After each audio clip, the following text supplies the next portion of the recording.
തിരുവനന്തപുരം ധനുവച്ചപുരത്ത് ദുരൂഹ സാഹചര്യത്തിൽ മരിച്ച സെലീനാമ്മയുടെ കല്ലറ പൊളിച്ച് പോസ്റ്റ്മോർട്ടം നടത്തി. ഇൻക്വസ്റ്റിൽ അസ്വാഭാവികമായി ഒന്നും കണ്ടെത്തിയിട്ടില്ല എന്നാണ് പോലീസ് പറയുന്നത്.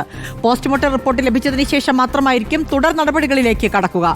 മൃതദേഹത്തിൽ കണ്ട മുറിവും സ്വർണ്ണാഭരണങ്ങൾ നഷ്ടപ്പെട്ടതുമാണ് സംശയങ്ങൾക്ക് കാരണം. ജനുവരി 17-നാണ് തനിച്ചു താമസിക്കുന്ന സെലീനാമ്മയെ വീട്ടിൽ മരിച്ച നിലയിൽ കണ്ടത്. വീട്ടുജോലിക്ക് സഹായിക്കുന്ന സ്ത്രീ മരണവാർത്ത മകനെ വിളിച്ചറിയിച്ചു.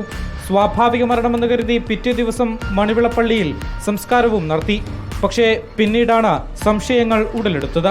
അമ്മ ഈ അടുത്ത ദിവസം, അതായത് കഴിഞ്ഞ മാസം 6-ാം തീയതി ഈ ജോയ് ആലുക്കാസിൽ നിന്ന് 3 പവൻ്റെ ആഭരണം വാങ്ങിച്ചിട്ടുണ്ട്. ഇവിടെ കയ്യിൽ കുറച്ച് 2 വളയും മോതിരമൊക്കെ ഉണ്ടായിരുന്നു. അപ്പോൾ ഇതെല്ലാം നഷ്ടപ്പെട്ടപ്പോഴേക്കും പിന്നെയാണ് ബന്ധുക്കൾക്ക് എല്ലാവർക്കും സംശയമായി. ആ സംശയം എനിക്കും ബലപ്പെട്ടു. മകൻ പാറശാല പോലീസിനെ സമീപിച്ചതോടെയാണ് കല്ലറ പൊളിച്ച് പോസ്റ്റ്മോർട്ടം നടത്താൻ തീരുമാനിച്ചത്. രാവിലെ 11-ഓടെ കല്ലറ പൊളിച്ച് മൃതദേഹം പുറത്തെടുത്തു. സമീപത്തായി തന്നെ ഇൻക്വസ്റ്റും പോസ്റ്റ്മോർട്ടവും പൂർത്തിയാക്കി. പ്രത്യക്ഷത്തിൽ ഒന്നും കണ്ടെത്താനായിട്ടില്ലെന്ന് പോലീസ്. ഇല്ല, പ്രത്യേകിച്ചൊന്നുമില്ല. പറയത്തക്ക രീതിയിലുള്ള ഒന്നും ഇതുവരെ പറഞ്ഞിട്ടില്ല. ഇനി പോസ്റ്റ്മോർട്ടം പരിശോധനയ്ക്ക് ശേഷം പറയാം. കൊലപാതകത്തിനുള്ള സാധ്യത തള്ളിക്കളയാൻ കഴിയില്ലെന്ന് സെലീനാമ്മയുടെ അയൽക്കാരൻ.